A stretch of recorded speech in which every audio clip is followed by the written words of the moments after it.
Hello hi नमस्कार श्रोते हो, मी आरजे कोमल तुमच्या सगळ्यांचं पुन्हा एकदा स्वागत करते. तुम्ही ऐकताय आचार्य 90 FM युअर ओन रेडिओ.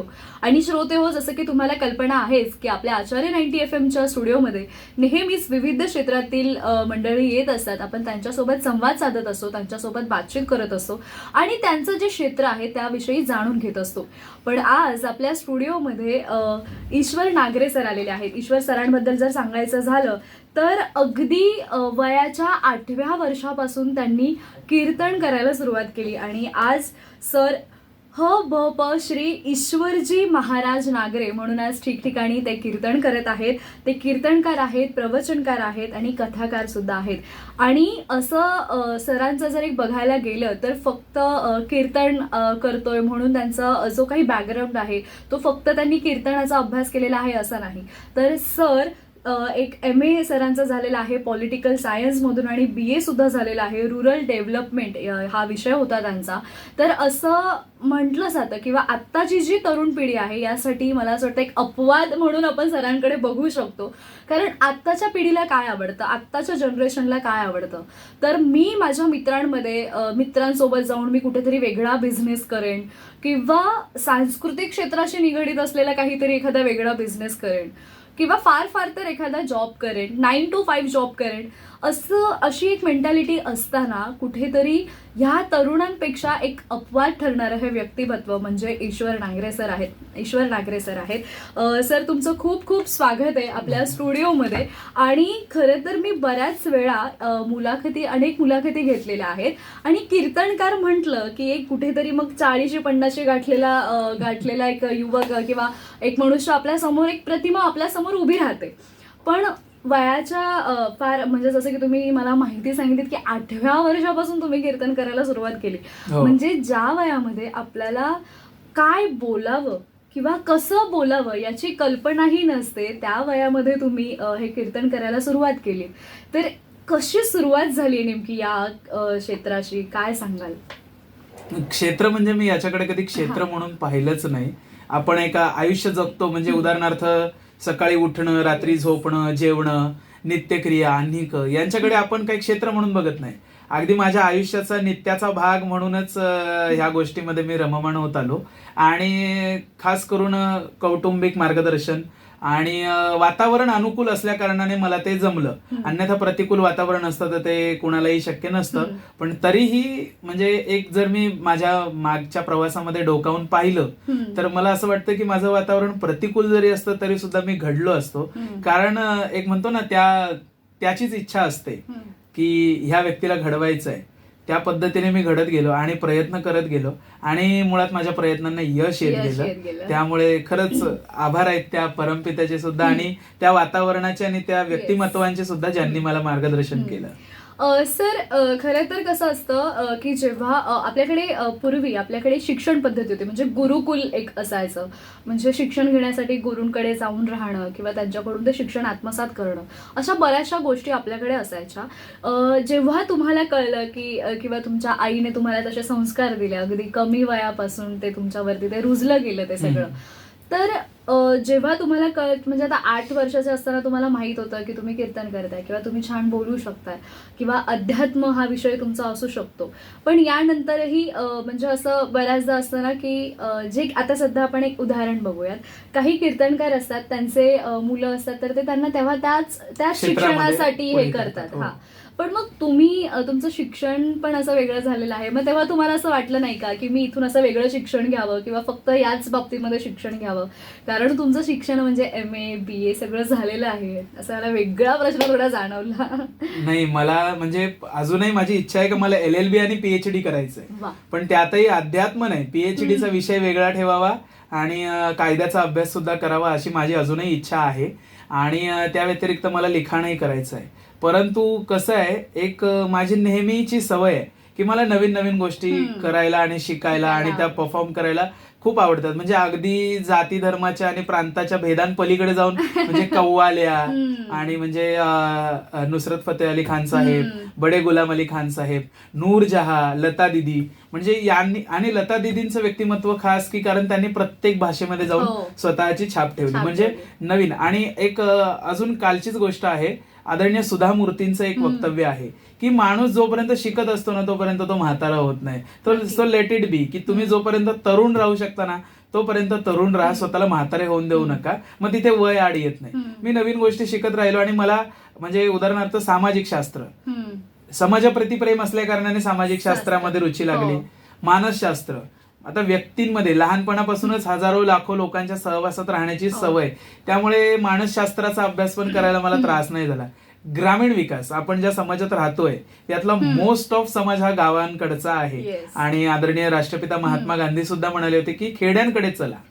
तर त्यांचा पण विकास झाला पाहिजे, पण त्यांचं खेडत्व जपून, म्हणजे त्यांचं ग्रामीणत्व जपून. कारण आजही आपण कितीही डेव्हलप झालो, काचांच्या इमारतीत बसलो तरी सुद्धा गावाला जाऊन जी शांतता मिळते ती कुठेच नाही. तर गावाचा विकास व्हावा, पण ती मनाची शांतता आणि ते वातावरण, ऍटमॉस्फिअर अनुकूल असावं, हे पण मला वाटतं. म्हणून ग्रामीण विकासाचा अभ्यास करत गेलो.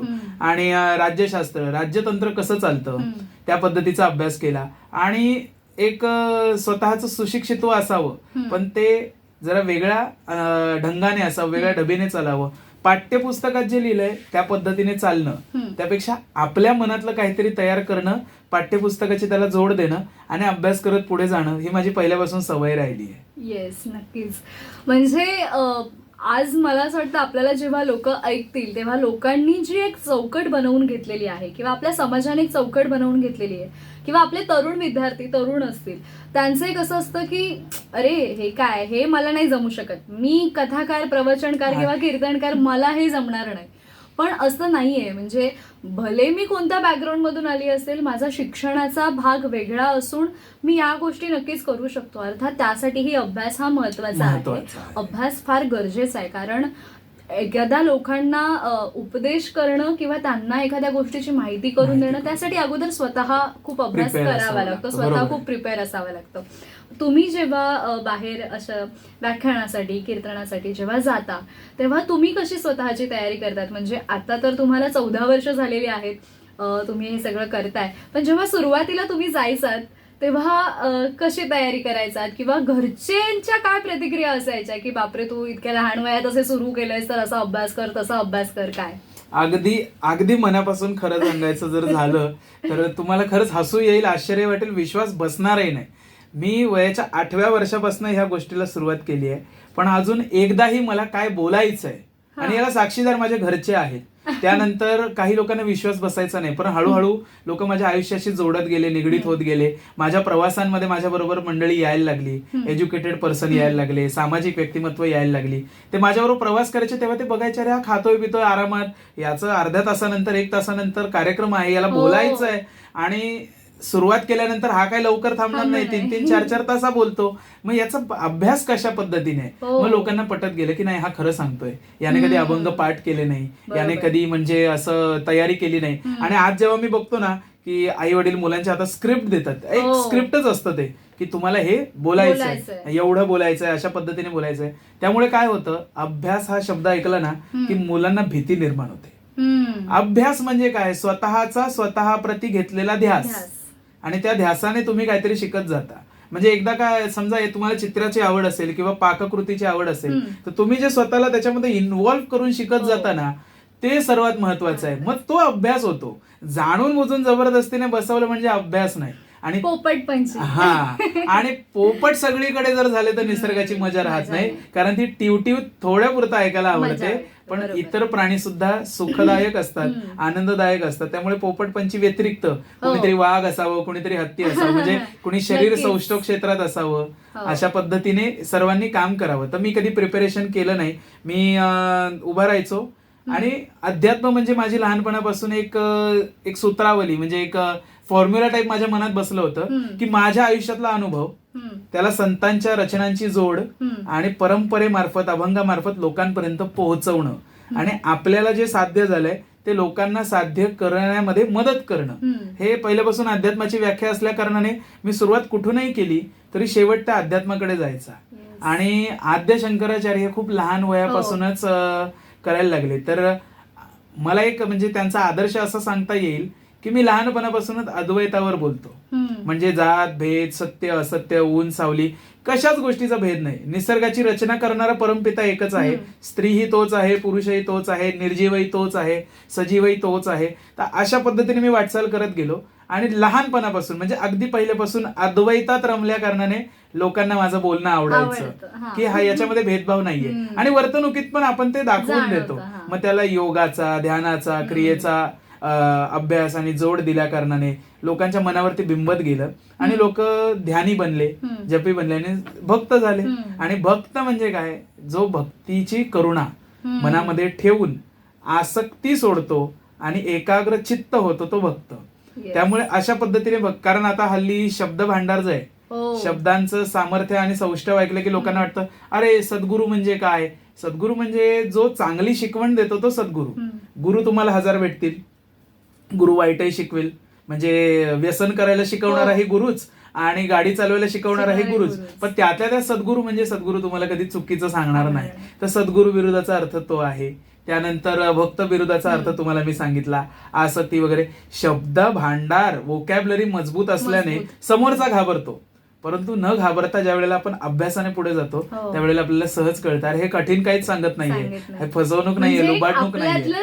आपल्यातलंच कोणीतरी जाऊन आपल्याला कसं समजावतोय ती भावना म्हणजे एक निर्माण होणं. कारण काय माहितीये, ह्या क्षेत्राच्या बाबतीत एक प्रत्येकाची एक मानसिकता झालेली आहे की हे पाखंड आहे, हे स्तोम आहे, अरे हे काय. पण रामकृष्ण हे आले गेले, पण त्यांच्या चरित्रातनं सार काय घेतलं पाहिजे, रामाने असंच का वागले, हेच का केलं, हे चरित्र अशाच पद्धतीने का ऐकायचं, मग त्याला भजनाची जोड का, मग भजनात टाळीच का वाजवायची.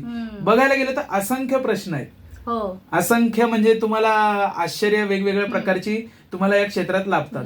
परंतु जर नीट पाहायला गेलं तर आपल्या आयुष्यातही आपल्याला आश्चर्य काही कमी नसतातच. नवजात बालकाला सेन्स तेवढा डेव्हलप झालेला नसतो म्हणून. पण खाऊ काय, झोपू कसा, उठू कसा, हातपाय दुखले तर सांगू कसा, ही भ्रांत त्यालाही असतेच. त्यामुळे आयुष्यामध्ये नवीन आलेली बालकं यांच्या नशिबी आलेली आश्चर्य आणि प्रश्न तीच इज इक्वल टू अध्यात्मामध्ये आलेल्या व्यक्तींच्या मनातले प्रश्न. एक्झॅक्टली. आणि मला असं वाटतं खरंच बऱ्याचदा आता सरही म्हणाले की मी अगदी काही खोटं असं सांगत नाही, मी सगळं काही खरं सांगतोय. त्यामुळे मीही आता अगदीच खरं बोलते. बऱ्याच वेळेला कीर्तन असं म्हटलं की माझ्या घरामध्ये माझी आई असेल किंवा माझी आईपेक्षा माझी आजी, जिला कीर्तन हा प्रकार खूप आवडतो. म्हणजे प्रवचन, कीर्तन, कथा. आणि गावामध्ये एक प्रथा आहे, म्हणजे अजून बऱ्याच ठिकाणी ते सप्ताह, पारायण असं सगळं गावामध्ये चालू असतं. तर माझ्याही गावी माझी आजी मला आवर्जून घेऊन जायची की तू कीर्तनाला चल. पण तिथे गेल्यानंतर बऱ्याच वेळेला असं जेव्हा ते अवघड शब्द कानावर पडायचे ते बऱ्याचदा असं वाटायचं की आम्ही ब्लाइंड पूर्ण, की काय समजतंय, काही समजत नाहीये किंवा काही उमगत नाहीये ते नक्की काय आपल्याला शिकवू पाहतायत किंवा समजवतायत. आणि मग कुठेतरी ते समजलं नसल्यामुळे, म्हणजे अर्थात ते आपल्या बोलीभाषेत म्हणायचं गेलं तर ते अगदी डोक्यावरून गेल्यामुळे, अगदी ते डोक्यावरून गेल्यामुळे मग तिकडे आम्हाला झोपा यायला लागायच्या आणि असा सगळा प्रकार म्हणजे घडायचा. पण मला असं वाटतंय तुम्ही ज्या पद्धतीने सांगताय ते नक्की डोक्यावरून तर जाणं शक्यच नाहीये, अगदीच ते लोकांना समजणारी भाषा आहे ती, मला असं वाटतंय. आता थोडा वेगळा प्रश्न आहे, कारण लोकांचं असं एक ठरलेलं असतं की कीर्तनकार म्हणजे त्यांनी असं कीर्तनकार म्हटलं की एक त्यांच्याच डोळ्यासमोर एक प्रतिकृती उभी राहते. किंवा आज आपण बघतोय महिला कीर्तनकारही आहेत. पण जेव्हा तुम्ही इतक्या तरुण वयापासून इतक्या तरुणाईमध्ये हे सगळं कीर्तन सुरू केलं, आज तुम्ही विविध ठिकाणी जाता, लोकांचा कधी असं तुम्हाला अनुभव आला का की लोकांना फक्त त्या पद्धतीचेच किंवा एका पर्टिक्युलर एज नंतरचेच कीर्तनकार हवे असतात, किंवा लोकांना एक आश्चर्याचा धक्का बसलाय का की असे अरे बापरे तुम्ही कीर्तन करता, अच्छा, असं काही आहे का असे अनुभव? म्हणजे अगदी एक वेळेस एलियन रस्त्यावर पाहिलं तर आश्चर्य होणार नाही एवढं माझ्याकडे पाहून लोकांना आश्चर्य होतं. आणि हे काय आहे नक्की, म्हणजे काहीतरी हे वेगळंच प्रकरण आहे. आणि माझी पहिल्यापासून आवड आणि राहणीमान माझं असं आहे ना की जसं राहायचं ना तर आपण एकदम शाईन मध्येच राहायचं. आपण कधी म्हणजे का आपण सुशिक्षित आहोत आणि आपण चांगल्या घरातनं आहोत आणि प्रत्येक जणाला अधिकार आहे त्याने राहणीमान कसं निवडायचं काय, तर मी बेस्ट राहणीमान नेहमी निवडलंय. म्हणजे मी कधी असा नॉर्मल निघालो फॉर्मलवर तर मी वरनं कोट वेअर करतो, जॅकेट घालतो, किंवा असा कधी निघालो तर सनग्लासेस असतात. तर हे सगळं पाहिलं ना की लोकांना म्हणजे एक तर दोन मानसिकतेचे लोक असतात. एकाला वाटतं सेलिब्रिटी आहे, नाही तर एकाला वाटतं हा मूर्ख आहे. हे काय जगराटी कॉर्पोरेट आहे, एज्युकेशन क्वालिफिकेशनच्या पलीकडे जाऊन हे काय चाललंय. आणि स्वदेशी आंदोलनामध्ये वगैरे मी असल्या कारणाने मला देशाप्रती आवड आणि लोकमान्य टिळक हे माझे मोठे आदर्श. मी मोस्ट ऑफ माझी भाषणं वक्तृत्व स्पर्धांमध्ये शाळेमध्ये मी लोकमान्य टिळक जयंती पुण्यतिथी गाजवलेला माणूस आहे. आणि त्याच्या बरोबर जहाल आणि मवाळ राष्ट्रपिता महात्मा गांधी. परंतु दोघांची संकल्पना स्वदेशीवरती एकत्र यायची. आणि मला स्वदेशी कपडे खूप आवडतात. कॉटन आणि व्हाईट व्हाईट आणि त्याच्यामध्ये धोती, त्याच्यामध्ये पगडी, हे कपडे मला आवडायचे. पण पब्लिक मध्ये वेअर करून जायला आहे ना, प्रत्येकाला थोडंफार त्याचं हे होतं. पण मी ठीक आहे, जो होगा देखा जाएगा.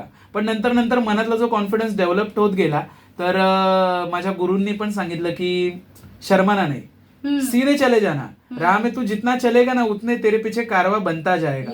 तू रुकेगा तो वहीं पे समारोह बनेगा, तू चलेगा वहीं से पालकियां निकलेंगी, यात्राएं शुरू होंगी.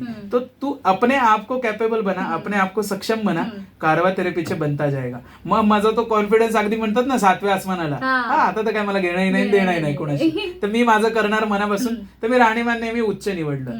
तर लोकांचे जे प्रतिसाद येतात, ज्यांनी अगोदर नाकारलेलं होतं ना, ते आता येतात आणि ऐका ना, आमच्या आयुष्यामध्ये अमुक अमुक आहे आणि आम्हाला जरा मग थोडं हे आहे, मग काहीतरी सल्ला द्या ना. पण त्यांना सल्ला देण्यामागे काही प्रॉब्लेम नाहीये. पण लोकांची जी टिपिकल मानसिकता आहे ना, धार्मिकता आणि आध्यात्मिकता याच्यामध्ये जमीन आसमानचा फरक आहे. आध्यात्मिकतेची सुरुवात जरी धार्मिकतेतनं झाली ना, तरी त्याचा शेवट अनलिमिटेड आहे. म्हणजे इन्फिनिटी. कारण तुम्ही स्वतःला जसं डेव्हलप करणार ना, तसं तुमचं काम होत जाणार. पण तुम्ही स्वतःला डेव्हलप नाही करू शकले, स्वतःला लिमिटेड केलं ना, मग त्या गोष्टीला सुद्धा लिमिटेशन्स येतात. त्यामुळे मग सल्ले देताना कधीतरी थोडं कठीण होतं की अरे आपण आध्यात्मिक आहे आणि हा कर्मकांडाला आपण कर्मयोगी आहोत. म्हणजे आपण एक कर्मयोग्याचं असं असतं की त्याने चुकीचं जरी केलं ना, तरी त्याच्या पॉझिटिव्ह वाईब्समुळे वगैरे त्याचे परिणाम चांगलेच होतात. म्हणजे अगदीच एक तुम्हाला उदाहरण द्यायचं झालं, तर उदाहरण जरा पराकोटीचं आहे. स्वामी समर्थांना नुकताच अवतार समाप्ती दिन झाला स्वामींचा, त्याच्या महिनाभर अगोदर प्रकट दिन सुद्धा झाला. तर स्वामींनी त्यांच्या आयुष्याच्या उत्तरार्धामध्ये समाधी घ्यायची होती स्वामींना. तर स्वामींनी जंगम मठातल्या शिवलिंगाभोवती होम केला आणि शिवलिंगाला होम करून अग्नी प्रज्वलित केला. तर लोकांना त्यावेळेला प्रश्न पडला की स्वामींनी हे काय केलं, शिवलिंगाला आग लावली, शिवलिंगाला जाळलं, म्हणजे हे चुकीचं आहे.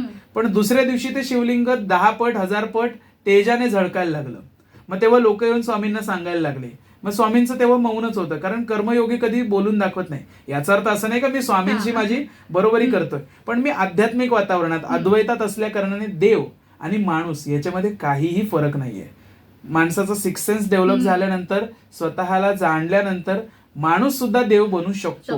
आणि याचा आधार तुम्हाला ग्रंथांमध्ये मिळेल. काशीला 100 यज्ञ केले की तुम्ही इंद्रपद प्राप्त करू शकता, विष्णू सुद्धा पद आहे.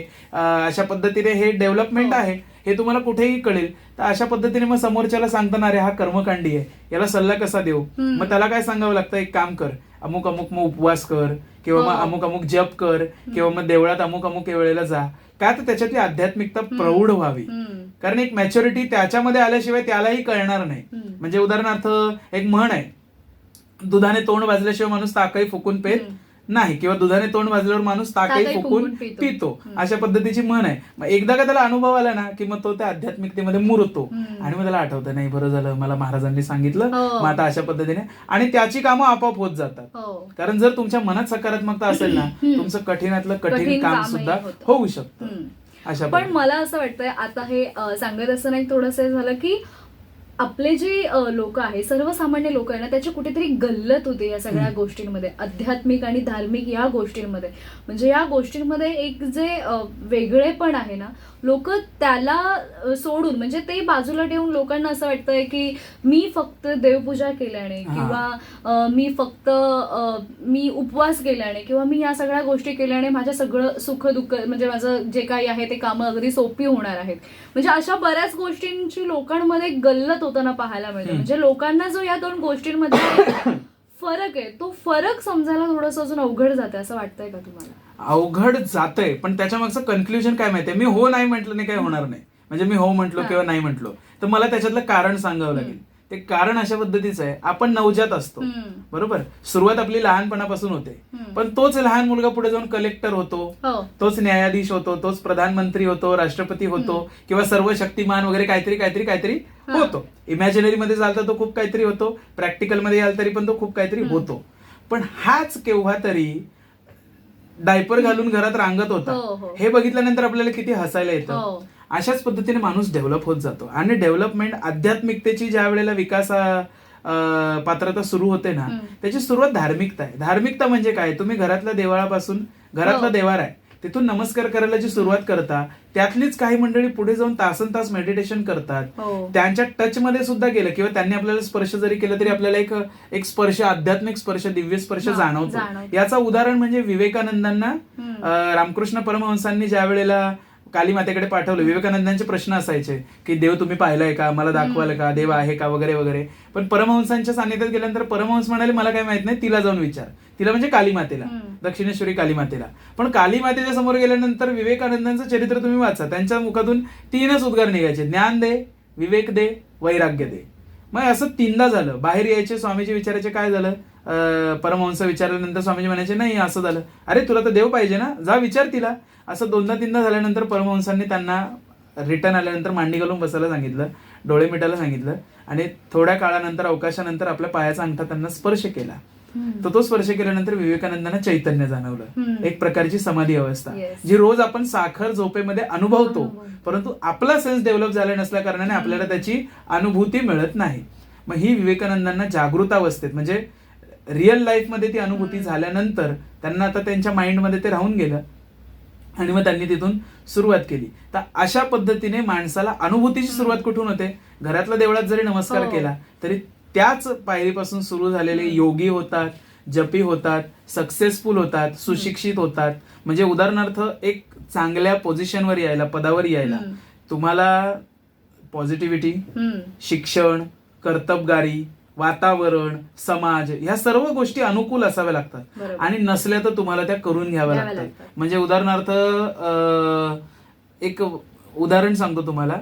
एक महाराज बसलेले होते आणि त्यांचा भक्त समुदाय बसलेला होता, किंवा एक व्यक्ती बसलेला होता, हुशार व्यक्ती, महाराज नको, एक हुशार व्यक्ती बसलेला, आणि तो असं जरा गर्दीच्या ठिकाणी बसलेला. समोरची व्यक्ती आली आणि त्यांना म्हणाले की तुम्ही नीच आहात, असं म्हणाली 2दा-3दा की तुम्ही नीच आहात, आणि निघून गेली.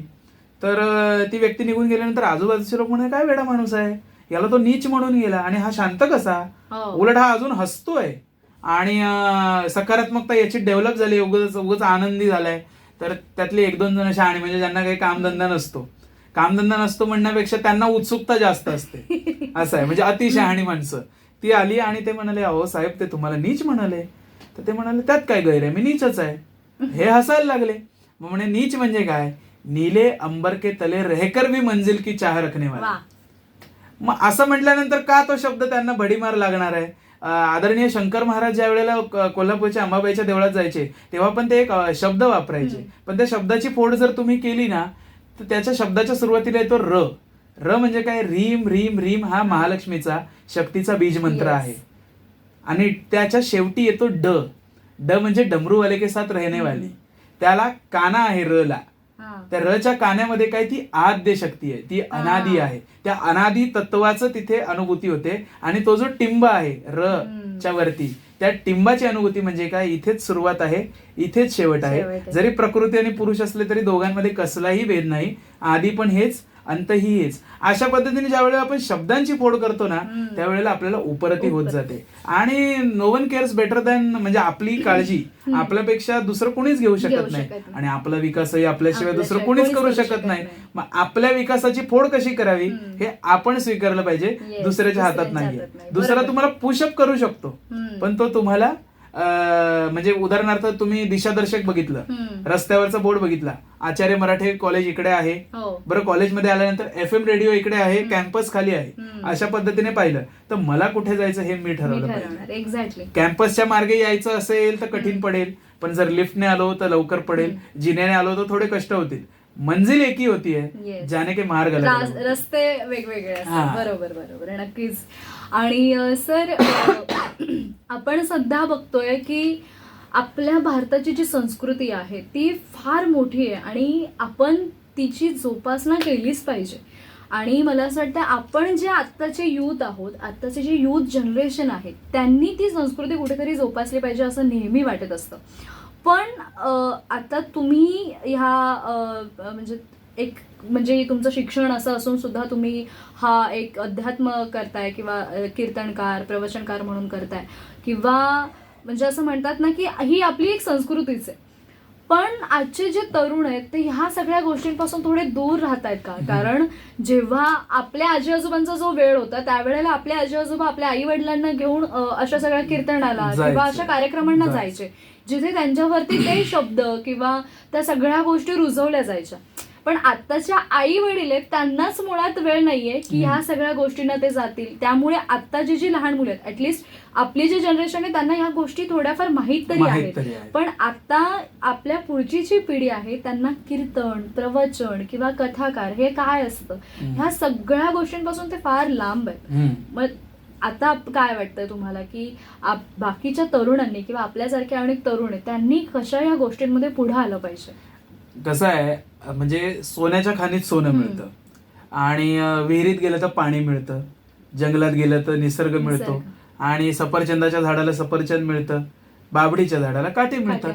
तर अशा पद्धतीने जर आडातच नसेल तर पोहऱ्यात येत नाही. सर्वात महत्वाची गोष्ट आपण पुन्हा एकदा तिथूनच सुरुवात करू. आपण लहान असल्यानंतर शिक्षणाला सुरुवात करतो किंवा आपला जन्म झाल्यानंतर आपल्याला माहित नसतं ही आपली आई आणि हे आपले वडील आहे. आपल्या मनावर जी काही सुरुवातीचे 5-10 वर्ष किंवा काळ असेल बिंबवलं जातं ही तुझी आई आहे, हे तुझे वडील आहे, हे तुझं घर आहे.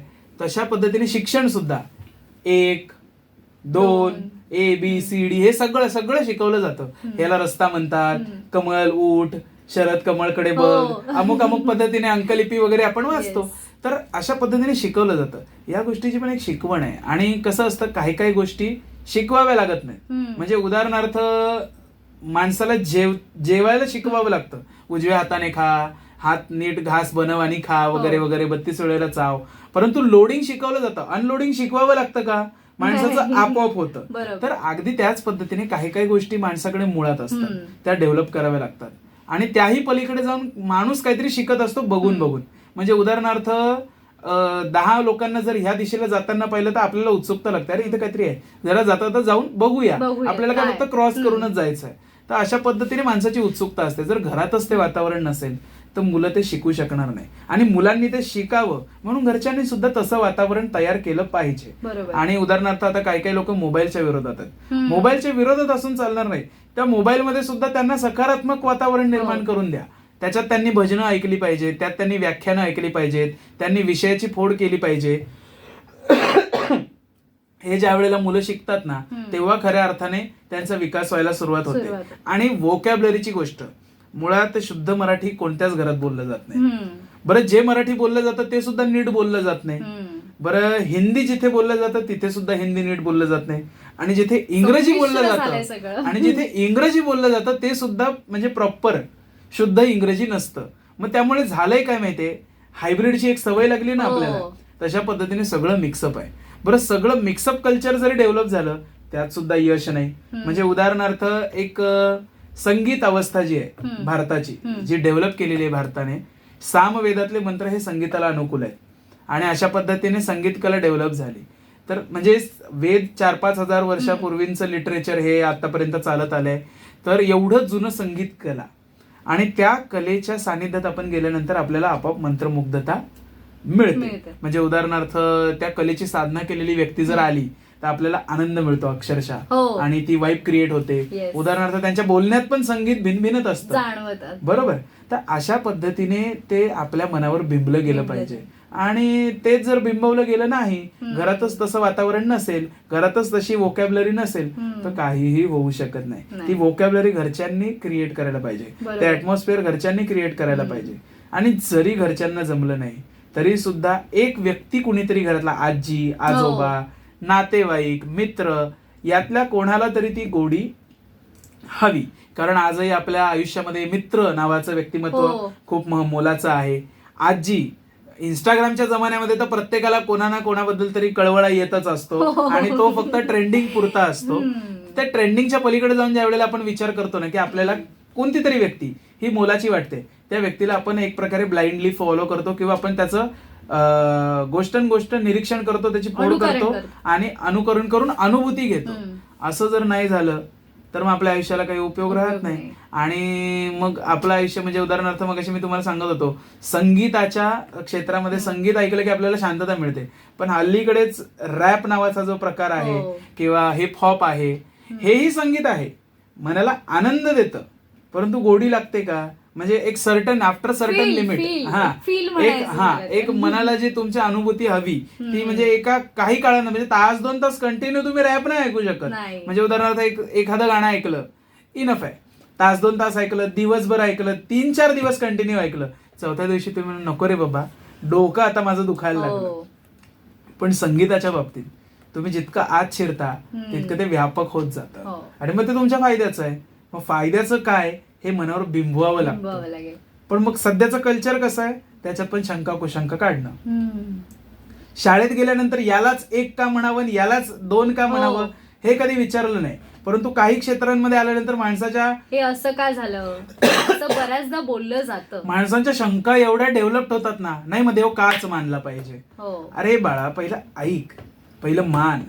ते वातावरण तुझ्या भोवती तयार झालं की तुला आपोआप त्याचा अनुभव येणार आहे. म्हणजे उदाहरणार्थ तुझा आणि साऊंडचा काडी मात्र संबंध नसेल तर तुला हे फक्त मेटलचे ऍक्सेसरीज वाटतील, परंतु साऊंडचा तुझ्याशी संबंध आल्यानंतर तुला mixer, wire, mic, condenser mic म्हणजे काय, डायनॅमिक माईक म्हणजे काय हे तुला कळत जातं.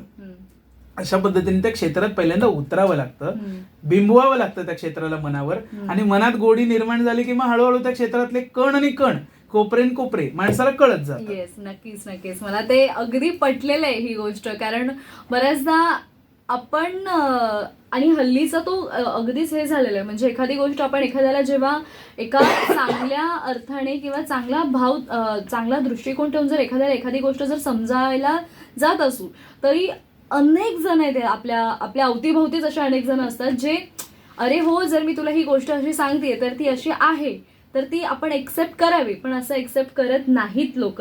रादर त्याच्यामध्ये आत घुसून मग ते काहीतरी अजून शंका कुशंका निर्माण करणं, असं हे जे प्रमाण आहे ते सध्या वाढलेलं आहे.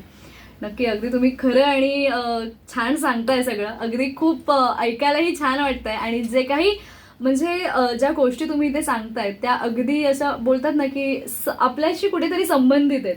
आपल्या दैनंदिन जीवनशैलीला ह्या गोष्टी कुठेतरी आपल्याला त्याचा संबंध आपला जोडला जातोय.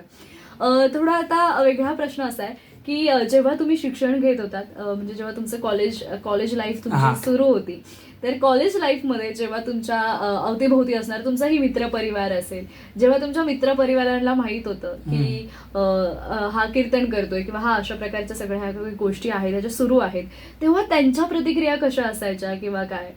एक म्हणजे मी माझं कॉलेज लाईफ मला आवडलं. म्हणजे 11वी-12वी जे माझं प्रॉपर कॉलेज लाईफ होतं ते मी खूप अनुभवलं आणि मला त्या एक आठवणी आहेत त्या खूप चांगल्या आहेत. पण कसं आहे, मित्रांना माहित असायचं की अरे हा पब्लिक फिगर आहे, म्हणजे हा उभा राहिला तरी 100-200 माणसं सहज जमतात आणि आपल्याला घरचे आई वडील किंमत देत नाही, पण हा रस्त्यावर उभा राहिला की याला येता जाता नमस्कार वगैरे वगैरे, आणि हाही प्रत्येकाशी कॉन्फिडेंटली बोलतो. बरं, याचा प्रोग्राम असल्यावर किमान 3-4 हजार पब्लिक जमतंय, अशा पद्धतीने हे प्रत्येकाला माहित होतं. पण आपलाच मित्र असल्या कारणाने त्यांनी एवढा इंटरेस्ट कधी घेतला नाही. आणि माझे मित्र जे होते ना ते अभ्यासू आणि जिज्ञासू व्यक्तिमत्व होतं प्रत्येक जण. म्हणजे कोण गणितात, कोणाला सायंटिस्ट व्हायचं होतं, कोणाला पायलट व्हायचं होतं वगैरे. आता ते कोणत्या स्टेजला आहेत एवढं जाणून घ्यायला त्यांनाही सांगायला वेळ नाही, मलाही त्यांच्याशी बोलायला वेळ नाही. प्रत्येक जण म्हणतात ना प्रत्येक जण आपापल्या फील्डमध्ये एकदम प्रत्येक जण गुंतलेला आहे. कोणी इव्हेंट ऑर्गनायझर वगैरे, प्रत्येक क्षेत्रात रसिक असलेली मुलं माझ्या सानिध्यात होती. पण त्यात पण काय झालं होतं, ते प्रत्येक त्यांच्या आवडीला, स्किलला, म्हणजे त्यांच्या इच्छेला ते प्रोफेशन म्हणून बघत होते. आणि माझा प्लस पॉइंट या 14 वर्षांमध्ये एकच झाला, मी कीर्तनाला प्रोफेशन म्हणून कधी बघितलं नाही. पॅशन आणि एक आवड आहे की आपल्याला हे करायचं आहे. आणि सर्वात महत्वाची गोष्ट म्हणजे, आता क्लिअरलीच बोलतो, खरं बोलण्याची जागा असल्यामुळे खरं बोलावं माणसाने. म्हणजे कीर्तनाचं पेमेंट आम्ही घेतो, परंतु समोरून कॉल आल्यानंतर या 14 वर्षांमध्ये एक जो नियम आहे मी मोडलेला नाही मी समोरून व्यक्तीला विचारतो आपण किती पेमेंट देऊ शकाल तेवढं मला कळवा. त्या पेमेंटची जर आपण सॅक्रिफाईस बोलतो सॅटिस्फाय असेल सॉरी, तर आपण जर इच्छुक असू आणि आपल्याला वाटतंय की एवढ्यात होईल तर ठीक आहे. जर जास्त लागत असेल तर आपण डिमांड करतो. आणि कधी कधी काही काही लोक अव्वाच्या सव्वा देतात, तर तेव्हा त्यांना आम्ही सांगतो प्लीज एवढे नका देऊ, एवढ्यांचीच गरज आहे. तर हेही केलेला मी माणूस आहे. त्यामुळे मला एक म्हणजे कधी अहंकार आला नाही, कधी मोह लागला नाही पैशांचा, की नाही बाबा आता हा 5,000चा कार्यक्रम आहे तिकडे 5 लाख मिळतायत तर मी पळून जाईन, असं नाही. आणि तारीख रिकामी असेल, वेळ असेल, वातावरण असेल तर मी नक्कीच कार्यक्रमाला जातो. अन्यथा नाहीतर मग कधी कधी काय असतं की सामाजिक व्यक्तिमत्व असल्याचा एक तोटा आहे, पण तो चांगला सकारात्मक तोटा आहे. तुम्हाला कधीही कोणाचाही फोन येतो, आलेल्या फोनवर तुम्हाला कोणताही प्रश्न विचारला जातो, तो प्रश्न कोणत्याही क्षेत्रातला असू शकतो आणि समोरच्याची मानसिकता ही कोणत्याही पातळीची असू शकते. म्हणजे तो एकतर हायली मोटिवेटेड असेल, एक तर तो डिमोटिवेटेड असेल, तो पॉझिटिव्ह पण असेल, तो निगेटिव्ह पण असेल. आणि मग त्यामुळे एक म्हणजे तुम्ही जरी एखादं क्षेत्र धरून समाजात जाताय तरी तुम्हाला ज्ञान प्रत्येक क्षेत्रातलं असावं लागतं. आणि म्हणून मग तुम्हाला समोरच्या व्यक्तीची मानसिकता बघून त्याला उत्तर द्यावं लागतं, त्याचं क्षेत्र बघून तुम्हाला उत्तर द्यावं लागतं. मग प्रसंगी तुम्हाला ज्योतिष म्हणजे उदाहरणार्थ समोरची व्यक्ती ज्योतिष मानणारी असेल तर अरे ऐक ना जरा काय कर, मग त्याला एक म्हणतात ना 100ला 1 रुपये ठेवून 101 करण्याची कामं, तशा पद्धतीने अरे एक काम करतो आता गाडी घेणार आहे ना, खूप चांगली गोष्ट आहे, पण अमुक मुहूर्ताला जा म्हणजे तुझं काम सक्सेस होईल. त्याचं काम सक्सेसच होणार असतं, परंतु त्याची जी मानसिकता निर्माण होते ना, नाही महाराजांनी सांगितलं, त्यात पण ज्योतिषाचा मुहूर्त सांगितला. आणि अशा पद्धतीने जी मानसिकता होते ना, त्याचा म्हणजे उदाहरणार्थ त्याला जो 10% आनंद मिळणार असतो ना, तो 100% ओथंबून वाहतो. आणि त्या आनंदाचा प्रतिसाद म्हणून मला एक आनंदी माणूस माझ्या आयुष्यामध्ये मिळतो. आणि आध्यात्मिक माणसाची खरी इच्छा जर काय असेल तर स्वतः आनंदी राहणे, समाजाला आनंद देणे. आपल्या संपर्कातल्या व्यक्तीला जर आपण आनंद देऊ शकलो नाही तर सामाजिक व्यक्तिमत्व म्हणवण्यासाठी आपल्याला लाज वाटली. नाही बरोबरच आहे. आणि मला असं वाटतंय की आपण जे लोकांना सांगतोय, आपण जर लोकांना सांगतोय की तुम्ही आनंदी राहिलं पाहिजे किंवा आनंदी राहायला जगा, असं जर आपण कुठेतरी उपदेश करतोय किंवा आपण त्यांना सांगू इच्छितोय आणि मुळात जर आपणच त्या गोष्टी अवलंबल्या नाहीत किंवा आपण आपल्या जीवनाशी आपण त्याचा थेट संबंध जोडला नाही किंवा आपण जर नसू आनंदी आणि आपण मात्र लोकांना सांगत सुटलोय तर मात्र त्या गोष्टींमध्ये काही अर्थ राहणार नाही. सर आता विषय निघालाच आहे म्हणून आता थोडा विचारते. खरं तर हा वादाचा मुद्दा सुद्धा होऊ शकतो, पण ठीक आहे, आता थोडंसं क्युरियोसिटी वाढली म्हणून बोलते. बऱ्याच वेळेला कीर्तनकारांच्या मानधनावरून बरंच बोललं जातं की अरे नाही ते कीर्तनकार एवढं मानधन घेतात, त्यांना एवढं मानधन द्यावं लागतं. अशा पद्धतीमध्ये आत्ता सध्याच्या युगामध्ये आपण जरी खूप पुढे गेलेलो असलो, आपण खूप गोष्टी नवीन टेक्नॉलॉजी शिकतोय, आपण नवीन गोष्टी आत्मसात करतोय, पण हे सगळं करत असताना जेव्हा एक छान आपण त्यांना महाराज म्हणून बोलवतोय आणि महाराजांना असं बोललं जातं की ते एवढं मानधन घेतात, त्यांचं हे मानधन आहे, या भाषेमध्ये जेव्हा बोललं जातं, एक कीर्तनकार म्हणून तुम्ही याबद्दल काय बोलायचं? नाही, कसं आहे, मानधनाचा प्रश्न तुम्हाला सांगतो. आमच्या आता म्हणजे एक मी जरी संप्रदायाला बिलॉंग करत असलो, वारकरी संप्रदायाला, तरी आता मी माझं जे क्षेत्र बनवलंय ना ते व्यापक बनवलंय. साधू, संन्यासी, आखाडे, क्वालिफाईड पर्सन, कॉर्पोरेट, सामाजिक, राजकीय, त्यानंतर म्हणजे भाषेची मर्यादा नाही, मराठी, हिंदी, इंग्रजी, गुजराती, प्रत्येक समाजातल्या, प्रत्येक भाषेतल्या, प्रत्येक पातळीच्या व्यक्तीच्या मी संपर्कात असल्या कारणाने एक संप्रदाय माझ्या मनाचा आदराचा कोपरा आहे. परंतु तो थोडा मागे राहतो आणि मी थोडा पुढे निघून जातो. म्हणजे एक भगवंताने पण सांगितलेलं आहे की माझ्यापर्यंत यायचं असेल तर ह्या मर्यादा तुम्हाला हळूहळू म्हणजे धर्म, जात, पंथ, संप्रदाय, व्यक्ती, जाती, प्रत्येक मर्यादा मागे राहते आणि मग आपण आणि परमात्मा याच्यामध्ये कसलाही भेदभाव राहत नाही.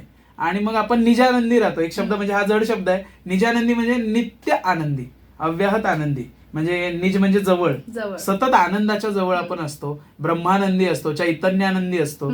अशा पद्धतीने आपण असल्या कारणाने आपल्याला ह्या गोष्टी मॅटर करत नाही. पण कधी कधी प्रत्येक व्यक्तीच्या 2 बाजू असतात. तुम्ही सामाजिक व्यक्तिमत्व आहात, तुम्ही समाजासाठी कार्य करताय, पण तुमचं वैयक्तिक आयुष्य आहे आणि सामाजिक आयुष्यात तुम्हाला फिरायला तर खर्च लागतोच. म्हणजे ऍज अ कीर्तनकार जरी तुम्हाला फिरायचं असेल, तुम्हाला सतत बोलायचंय, तुम्हाला तुमच्या वाणीवर खर्च करावा लागतो. तुमच्या त्या वाणीवर खर्च म्हणजे काय, वाणी शार्प करायसाठी ग्रंथ, पुस्तकं वाचायची, ती मोफत येत नाही. बरं चला तीही लायब्ररीतनं घेतली तर तुमच्या पोटाला अन्न लागतंय, तुमच्या पोटाला अन्न लागतंय, कीर्तनाचा कॉस्ट्युम तुम्हाला घ्यावा लागतोय, नक्की. किंवा उदाहरणार्थ तुम्हाला आता कोणत्या गावी जायचंय तर तिथे तुम्हाला जाण्या-येण्यासाठी, बरोबर. कन्व्हेन्स लागतोय. आणि अनेक ही खर्च वेगळे असतात, ही खर्चांची यादी वेगळी आहे, वैयक्तिक आयुष्यातले खर्च वेगळे आहेत. त्याच्याही पलीकडे एक क्षेत्र आहे जे अजून कुणी पाहिलेलं नाहीये, की मोस्ट ऑफ जे आध्यात्मिक क्षेत्रात कामाला आहेत ना, कुणी गोशाळा उभारली आहे, कुणी गुरुकुल उभारलंय, हो. कोण अनाथाश्रम आहे, कोणाचं कॉलेज आहे, कोणी म्हातारे म्हणजे ज्यांना घरातनं सोडून दिलंय त्याला वृद्धाश्रम नाही, त्यांना एक आश्रयालय म्हणजे ते माता पिता तिथे राहतात. तर ही कार्य प्रत्येकाने उभारलेली आहेत. आणि मग तुम्ही म्हणाल की ज्यांची काहीच कार्य नाही ते सुद्धा अव्वाच्या सव्वा पैसे घेतात. एक सच्चा आध्यात्मिक जो आहे ना तो व्यसन करत नाही, मांसाहार लांबची गोष्ट आहे, त्यानंतर त्याचे शौक नाहीत कोणतेच, स्वतःवर तो खर्च करायला मागत नाही, कारण त्याला माहिती आहे की मी आता जर एवढा खर्च करून फिरतोय, स्वतःच्या कमाईचा खर्च स्वतःवर असावा ही गोष्ट वेगळी, पण समाजाचा पैसा हा आपल्या हातात येतोय आणि वी हॅव डिसिजन पॉवर, निर्णय क्षमता माझ्या हातात आहे, हे ज्या वेळेला एक सच्च्या आध्यात्मिक माणसाला कळतं ना, मग तो काय करतो, अरे मला तर गुरुकुल वगैरे करता येणार नाही, गोशाळा करता येणार नाही, मला एवढा प्रपंच उभा करता येणार नाही, मला आपलं देवाचं काम करायचं. मग मी काय करतो, मी पॅकेट्स बनवतो, चेक्स बनवतो आणि सरळ मी म्हणजे उदाहरणार्थ कोमलजींचं काम चालू आहे सामाजिक क्षेत्रात वगैरे, तर त्यांना मी पैसे देतो. तर असं करणारी बरीच मंडळी आहेत. आणि क्षेत्रात आल्यानंतर, कोणत्या प्रोफेशनमध्ये किंवा कोणत्या क्षेत्रात उतरल्यानंतर तुम्ही एक स्वतःचं गुडविल जपता.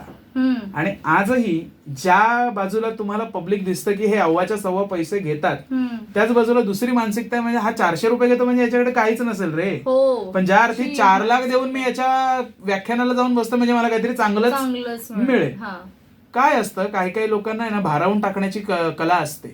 एक हिप्नॉटिझम म्हणा किंवा एक अवघड शब्द आणि एक समोरच्याला स्वतःच्या प्रेमात पाडणं वगैरे, किंवा लक बाय चान्स त्यांच्याकडे ती शक्यता असते. मग ते लाखो रुपयांचं डोनेशन वगैरे किंवा फीज घेतात, त्यांच्या व्याख्यानाला आपण जातो आणि ते सांगतात काय, जे आपले आई वडील सांगतात, करिअरवर कॉन्सन्ट्रेट करा, अभ्यास करा, अभ्यास करणं कठीण नाहीये आणि हे जग कठीण नाहीये, थोडस न थांबता कंटिन्यू लागोपाठ असं फास्ट बोलतात. हा, आणि म्हणजे त्यांचा सेटअप आणि वगैरे, म्हणजे उदाहरणार्थ ज्या क्लासमध्ये एकाच विषय म्हणजे एकच शिक्षक सगळ्या विषयांना आहे, पण तो क्लास आपल्याला आवडत नाही, आपल्याला एसी असलेला, टेबल खुर्ची, माईक वरनं शिकवणारे, व्हाईट बोर्ड, डिजिटल बोर्ड, तिथे आपण लाखांनी फीज भरतो आणि जातो, परंतु जे खरं शिक्षण मिळतं ना ते तुम्हाला ह्या पद्धतीत मिळतं. आणि जे सत्य आहे ना त्याला थोडाफार खर्चाचा अवडंबर लागतं. आणि त्यामुळे कोणी जर चार्ज करत असेल तर त्याच्यावर ब्लेम करणं हे आपलं काम नाहीये. If you cannot afford it then don't invite them. म्हणजे तुम्हाला जर पटत नाही तर तुम्ही त्यांना बोलवू नका. ज्यांना ते पटतायत, ज्यांना त्यांना बोलवायचंय ते त्यांचा खर्च उचलतायत. हा, म्हणजे उदाहरणार्थ एखाद्या कार्यक्रमाचा यजमान असेल, कोमलजींनी मला कार्यक्रमाला बोलवलं, पण कोमलजी माझ्या खर्चावरती आक्षेप घेत नाही, खर्चावर आक्षेप घेतो त्यांचा पिऊन. बरं, त्याने 5 रुपये खर्च केलेला नाही, कोमलजींनी सगळा खर्च उचललेला आहे. मग प्रॉब्लेम काय होतो, ही जी सामाजिक लोक आहेत ना, ही म्हणजे तळागाळातली लोक, यांना कुठेतरी वाटतं की नाही बाबा हा खर्चाचा अपव्यय आहे वगैरे, आणि सो कॉल्ड रिकाम टेकडी सुद्धा, सो कॉल्ड रिकाम टेकडी सुद्धा. आणि सध्या इंटरनेटमुळे काय झालंय माहिती, खूप सोपं झालंय, कोणाबद्दलही कमेंट टाकणं, कोणाबद्दलही वाईट पसरवणं, हे आणि आरोप करणं खूप सोपं झालंय कलियुगामध्ये. त्यामुळे प्रत्येक जण आरोप करतो. पण आपण एक बाजू समजून घेतली पाहिजे. म्हणजे उदाहरणार्थ एखाद्या शिक्षकाच्या हातामध्ये आपण लाखो रुपये दिले तर तो काय करेल, तो शिक्षणाच्या क्षेत्रात म्हणजे स्वतःला लागेल तेवढं वापरेल हो, पण माणूस स्वतःला किती किती किती कितीपर्यंत वापरू शकतो. आज मी नाव नाही घेणार, पण तुम्हाला एक उदाहरण देतो. काही साधू संन्यासी आहेत ज्यांची हजारो कोटींची साम्राज्य आहे, हजारो कोटींची, पण मग आपण काय म्हणतो, अरे संन्यासी असून पण हजारो कोटींचा मालक आहे, पण त्या साम्राज्यामध्ये चालतं काय, तिथे कित्येक मुलांना शिकवलं जातं, सनातन आर्य हिंदू वैदिक संस्कृती जोपासली जाते, वेदांचं अध्ययन, भजनं शिकवली जातात. आज देशा परदेशातली लोक तिथे येतात, भाविक भक्त जाऊन राहतात, त्यांना खाण्यापिण्याची व्यवस्था, तिथे जनावरं, गायी वगैरे, पशु पक्षी सांभाळले जातात. हा खर्च तिथे चालतो, अनाथ आश्रम वगैरे वगैरे वगैरे. बरं, हे सगळं उभं करायला इलेक्ट्रिसिटी वगैरे लागते, त्यामुळे ते जिथे कुठे जातात तिथे ते मागत नाहीत, त्यांची माणसं ठरलेली असतात. ते सांगतात तुम्हाला जे दान करायचं ते तुम्ही करा, आणि देणारा लाखो करोडोनी देतो, ते कधी कोणाकडे डिमांड करत नाहीत. तर अशा पद्धतीचं सुद्धा काही मंडळी आहेत का जे लाकडाच्या चपलाने भगवी वस्त्र घालून फिरतात, म्हणजे एक अर्धनग्न अवस्था, म्हणजे एक अर्ध दिगंबर अवस्थेमध्ये राहणारी मंडळी, पण हजारो कोटींचे मालक आहेत. बरोबर आहे की नाही? आणि मग तो माणूस स्वतःसाठी काय वापरेल, घेऊन काय घेईल, लाकडाची चप्पल, त्याच्या पलीकडे चांदीची चप्पल, त्याच्या पलीकडे सोन्याची चप्पल, त्याच्या पलीकडे त्याला हिरे माणिक मोती लावून घेईल. पण त्याच्या पलीकडे तो काही करणार आहे का? महागातल्या महागाचं क्वालिटीचं कापड वापरेल, खाण्यामध्ये जास्तीत जास्त कॅलरीचं महागडं फूड वापरेल. याच्या पलीकडे माणूस काय करणार आहे का? स्वतःसाठी चांगली गाडी घेईल. मग उरलेला पैसा जातोय कुठे? उरलेला पैसा जातो लोकांच्याच कार्यामध्ये. मग आता त्याने स्वतःवर किती खर्च करून लोकांना किती द्यावा हा डिसिजन त्याचा आहे, कारण ते पेमेंट त्याचं आहे. आणि याच्यावर आक्षेप घेणारे आपण कोणीही नाही. याच्यावर आक्षेप घेणारे काही मंडळी स्वतः जिथं जातात तिथं पेमेंटसाठी भांडतात. म्हणजे उदाहरणार्थ जर समजा आक्षेप घेणारा हा आर्किटेक्ट असेल तर तो स्वतः त्याच्या कस्टमरशी भांडत असतो. जर आक्षेप घेणारा एखादा वकील असेल तर तो सुद्धा आणि भांडत असतो. एखादा डॉक्टर असेल तर तो सुद्धा फी चार्जेस करत असतो. आपण दुसऱ्यावर बोलायला जेव्हा कॅपेबल होतो ती परिस्थिती काय? ज्या वेळेला आपण सजग असतो. तुम्ही समाजासाठी काहीतरी मोफत करा, आम्ही तुमच्या मनातली खदगत समजू शकतो का एवढं असून सुद्धा तुम्ही सगळं मोफत करताय, स्वतःला 1 रुपया ठेवत नाही, तुमच्याबद्दल आदर आहे, पण सॉरी आम्हाला हे जमणार नाही. ही सच्ची आध्यात्मिक व्यक्ती कबूल करते. कारण दिवसाला ज्या वेळेला तुम्हाला 10 कार्यक्रम लागतात त्यावेळेला तुम्हाला गाडी मस्ट आहे. स्वतःची नसली तरी you have to hire another vehicle. मग तुम्हाला ड्रायव्हर, कारण काय माहितीये तुमच्या बरोबर 1-2 माणसं लागतात विश्वासू. दिवसाला 10 कार्यक्रम म्हणजे मधल्या प्रवासाच्या वेळात तुम्हाला आराम करायचा आहे, तुम्हाला झोपायचं आहे. त्याच्यात तुमच्याविषयी म्हणजे तुमच्या देहाविषयी काही कमी जास्त होऊ नये. किंवा महिला कीर्तनकार आहेत, बाल कीर्तनकार आहेत, त्यांना त्या प्रवासात आराम करायचा असतो. चोरी मारी लुबाडणूक वगैरे होऊ नये किंवा काही जीवितहानी वित्तहानी होऊ नये म्हणून त्यांनी माणसं ठेवलेली असतात मागे पुढे. बॅग अति सामाजिक व्यक्तिमत्व म्हणजे आम्हाला प्रत्येक वेळेला असं राहावं लागतं, असं असं असं सतत स्माईल. मी एक आहे की माझ्या तोंडावर नैसर्गिक स्माईल असतं, पण काही काही लोकांना ते स्माईल आणावं लागतं. आणि हात दोन्ही मोकळे असावे. त्यामुळे आपली बॅग, आपलं सगळं एखाद्याच्या हातात, हिशोब एखाद्याच्या हातात. काहींनी पुस्तकं लिहिलेली असतात. कीर्तनकारांचं मार्केटिंग म्हणजे संप्रदाय.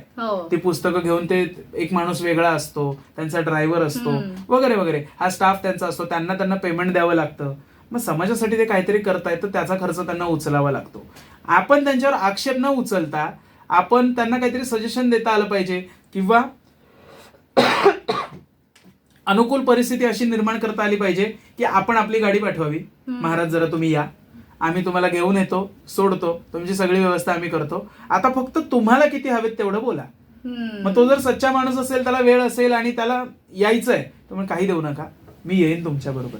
ही सत्यत्वाची अनुभूती आहे. पण ज्यांनी आता बाजारच मांडलाय त्यांच्याबद्दल बोलून काही उपयोग नाही. पण मला तरी नाही वाटत की कोणता व्यक्ती बाजार मांडतो, कारण ज्याच्यावर आरोप होतात ना नेमका तोच सामाजिक क्षेत्रामध्ये प्रसिद्ध होतो. बरोबर आहे. असं आहे. म्हणजे उदाहरणार्थ आता काही एक महापुरुष, निगेटिव्ह पीआर पण एक गोष्ट आहे ना. हा, म्हणजे निगेटिव्ह मार्केटिंग, म्हणजे ते तुमच्यावर आरोप करतात पण तुमचं मार्केटिंग होत राहतं. आता सध्याच एक सामाजिक व्यक्तिमत्वातले थोर महापुरुष, त्यांनी त्यांच्याही पेक्षा थोर महापुरुषांवरती टीका टिप्पणी केली की भीक मागून यांनी उभं केलं.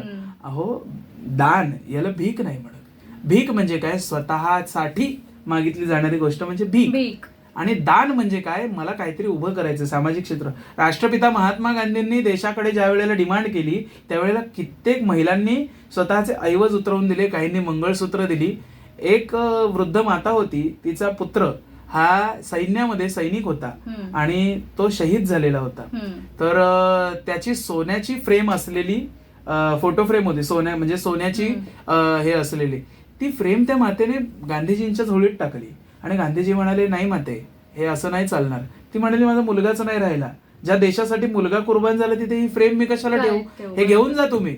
एका माऊलीने मंगळसूत्र काढलं, ते म्हणाले, नाही, हे तुझं सौभाग्याचा ऐवज आहे, सौभाग्य अखंडित आहे हो, पण माझा देश अखंडित राहण्यासाठी मला काहीतरी करायचंय. हे लोकांनी दिलेलं बलिदान म्हणजे दान आहे हो. आणि त्या दानाला आपण भीक म्हणतो, हे चुकीचं आहे. आणि सामाजिक कार्य घडावं म्हणून लोक देत आहेत ना, तुमच्याकडनं सामाजिक कार्य तर होत नाही, समोरचा आणून देतोय, त्याच्यातही तुम्ही मध्ये हस्तक्षेप करणार. आणि मग एक तर तुम्ही करा, नाही तर आम्हाला करू द्या. आणि जर आम्हाला करायचं असेल तर कृपया त्रास देऊ नका, आणि जरी दिला तरी आम्ही लावून घेणार नाही, माफ करा. तुमचाच वेळ वाया जाणार आहे, या पलीकडे आम्ही काही बोलू शकत नाही. नक्कीच नाही. खरंच सर, आज तुम्ही इथे आलात ना, बऱ्याच गोष्टी शिकायला मिळाल्या. कारण ह्या सगळ्या गोष्टींचा जेव्हा आज जसं की म्हणालो आपण, सोशल मीडिया खूप ऍडव्हान्स झालेलं आहे, बऱ्याच गोष्टी ऐकायला मिळतात, बऱ्याच गोष्टींची माहिती मिळते. पण सोशल मीडियावर येणाऱ्या सगळ्याच गोष्टी ह्या अगदी जशाच्या तशा येत नाही, बऱ्याचदा त्या फिल्टर होऊन येत असतात. त्यामुळे आज हा जो प्रवास आहे किंवा एक्झॅक्टली यामध्ये काय असतं, कसं असतं, ह्या सगळ्या बऱ्याच गोष्टी आज तुमच्याकडून शिकायला मिळाल्या. खूप गोष्टींची माहिती मिळाली.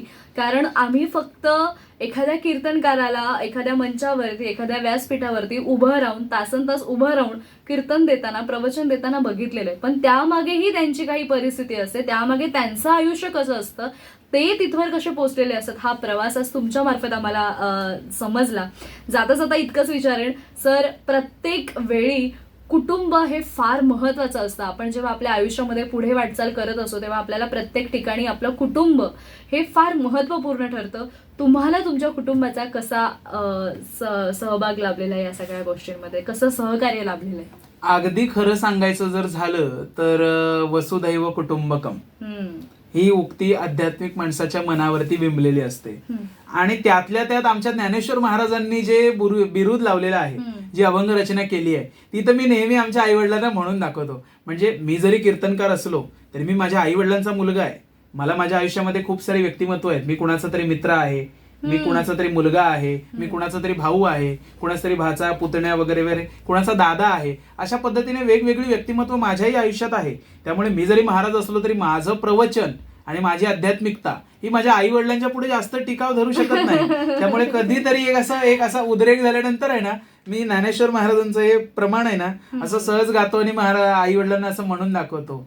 ये साते आली या बोळगा शारंग धरू, नाहीस तरी संसारू वाया जाईल रया. कवणाचे माय बाप कवणाचे गणगोत, मृग जळवत वाया जाईल रया. मग त्याचा प्रसाद म्हणून मला प्रतिकूल वातावरण आमच्या घरात निर्माण होतं. तो प्रसाद मला मिळतो, त्या प्रसादाचं वर्णन करणार नाही. परंतु वसुधैव कुटुंबकम जरी असलं तरी आमच्या घरामध्ये प्रत्येक जण हा एक सामाजिक व्यक्तिमत्व म्हणून राहणारच आहे. माझे वडील सुद्धा म्हणजे अगदी आमच्या घरातला प्रत्येक व्यक्ती घराच्या बाहेर निघाला ना की तो 100-200 माणसांना भेटल्याशिवाय घरात परत येणार नाही. हा, तिघांचंही क्षेत्र वेगवेगळं आहे. आईचं क्षेत्र वेगळं आहे, वडिलांचं क्षेत्र वेगळं आहे, मी आध्यात्मिक क्षेत्रात, सामाजिक क्षेत्रात आहे. परंतु प्रत्येक जण पब्लिक फिगर प्रमाणे वागतं. त्यामुळे आमची मानसिकता डेव्हलप झालेली आहे. आणि आम्ही तिघं ज्या वेळेला एकत्र येतो ना, तुम्हाला आश्चर्य वाटेल, नॉर्मली घरांमध्ये विषय काय असतात माहितीये, ही सिरियल, तो चित्रपट, या हॉटेलला, इकडे पिकनिकला. आमच्या घरात विषय काय असतात माहितीये का, हे राजकारण का पेटलंय, मग हे परत ही गडी परत कशी बसवायची, आणि मग इथे पूर आला, मग आता इथलं मॅनेजमेंट कसं झालं पाहिजे. म्हणजे जरी आम्ही त्या राजकीय व्यवस्थेत, न्याय व्यवस्थेत नसलो तरी त्याचं कन्क्लुजन काढण्यामध्ये आम्ही पटाईत आहोत. आणि त्यामुळे आमच्या घरामध्ये हे विषय, अध्यात्माचे विषय, म्हणजे अगदी तुम्हाला सांगतो, कधी कधी आमच्या तिघांपैकी एक आउट होतो, म्हणजे कंटाळतो. म्हणजे उदाहरणार्थ आमचे बाबा झोपले तर ते कंटाळतात, पण आईची आणि माझी गंभीर चर्चा चालू असते अगदी 2-2, 3-3 वाजेपर्यंत. आणि ह्या 14 वर्षामध्ये माझा एक अनुभव आहे की तुम्ही ज्या वेळेला स्वतःला पात्र बनवताना तुम्ही त्या त्या क्रियांमध्ये एक प्रकारे डेव्हलप होता. त्यामुळे 3 ते 5 पहाटे मला झोप येत नाही. मी पहाटे 3 ते 5 झोपत नाही. माझी डायरी जर तुम्ही, माझं लेखन मी लवकरच प्रसिद्ध करण्याच्या मागावर लागलोय, पण माझी डायरी जर तुम्ही वाचाल ना तर तिथे वेळ, वार, तारीख मी लगेच लिहून ठेवतो रचना केल्यानंतर. तर ती वेळ बघाल ना, ती मोस्ट ऑफ पहाटेची वेळ आहे, 3 ते 5 मधली, रात्री मधली. त्यामुळे मला 3 ते 5 झोप लागत नाही. मग आमच्या चर्चा अशा, किंवा एखादं पुस्तक काढून वाचेन. त्यामुळे आमच्या घरात मला कधी आडकाठी नाही आली, मला सपोर्ट मिळाला. पण कधी कधी काय होतं, तिघही वेगवेगळ्या क्षेत्रांमध्ये, माझ्या आईची इच्छा आहे प्रवचन करण्याची, कीर्तन करण्याची, परंतु तिला अजून तशी, म्हणजे तिने केली आहेत कीर्तन प्रवचन, पण मध्ये लॉकडाऊन वगैरे असं थोडा गॅप पडल्यानंतर, आणि एकाच घरात 2-2 कीर्तनकार कशाला, मी काय सांगणार तो काय सांगणार एकच आहे. त्यामुळे उगाच ते क्षेत्र कमी जास्त न होता, त्रास न होता, आपण थांबूया असं आईने थांबली ती थांबलीच. पण आता तिला पुन्हा कुठेतरी मार्ग मोकळा व्हावा अशी माझी इच्छा आहे. पण तिघही वेगवेगळ्या क्षेत्रात असल्या कारणाने कधी कधी विरोधाभास आमच्या घरामध्ये पराकोटीचा निर्माण होतो. म्हणजे उदाहरणार्थ वडिलांना वाटतं मी नोकरी करावं, मलाही वाटतं मी नोकरी करावं, पण कधी कधी काय वाटतं आपण समाजासाठी काहीतरी करावं. जन्माला यायचं, पगार घ्यायचा आणि घरी बसायचं, हे आपलं आयुष्य नाही आहे. आपल्याकडे काहीतरी आहे जे आपल्याला जाणवलंय ते दुसऱ्याला जाणवलं पाहिजे. म्हणजे आदरणीय महामानव डॉक्टर बाबासाहेब आंबेडकरांनी जर मी नोकरी करून पगाराने माझं घर चालवेल हा विचार केला असता तर आज भारताला शिल्पकार आणि संविधान मिळाले नसते. हा विचार कधी कधी त्या व्यक्तीच्या मनात असतो पण कुटुंबाच्या नसतो. तर वडिलांचा विरोधाभास, आईचा विरोधाभास, कधी माझा त्यांच्या बाबतीतला विरोधाभास हा निर्माण होतो. पण सकारात्मकता असल्या कारणाने, आध्यात्मिकता असल्या कारणाने कधी त्रास झाला नाही, असं क्या बात. सानुकूल वातावरण आहे. येस. नाही खरंच मला असं वाटतंय आज तुम्ही इथे आलात ना आणि तुमच्या कुटुंबाबद्दलही आम्हाला माहिती मिळाली. त्यातर मला असं वाटतंय धन्य ती माऊली जिने तुमच्यावरती अगदी लहान असल्यापासून हे सगळं संगोपन, हे सगळे संस्कार तुमच्यावरती केलेत आणि आज त्याचंच फल म्हणून, त्याचीच प्रचिती म्हणून आज तुम्ही महाराज म्हणून आज तुम्ही खरंच. कीर्तन करताय. त्यामुळे आणि बऱ्याच गोष्टी तुमच्याकडून शिकायला मिळाल्या, बऱ्याच गोष्टींचे अनुभव.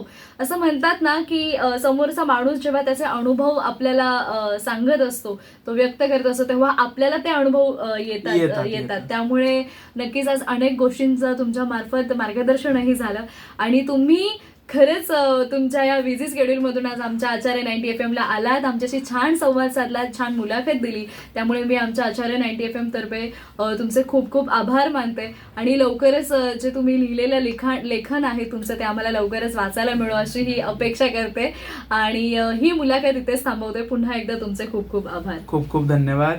नमस्कार. रामकृष्ण हरी. तर श्रोते हो, या सेगमेंटमध्ये, या मुलाखतीमध्ये मी इथेच तुमची रजा घेते. तुम्ही मात्र कुठेही जाऊ नका. ऐकत रहा आचार्य 90 FM, your on radio. Acharya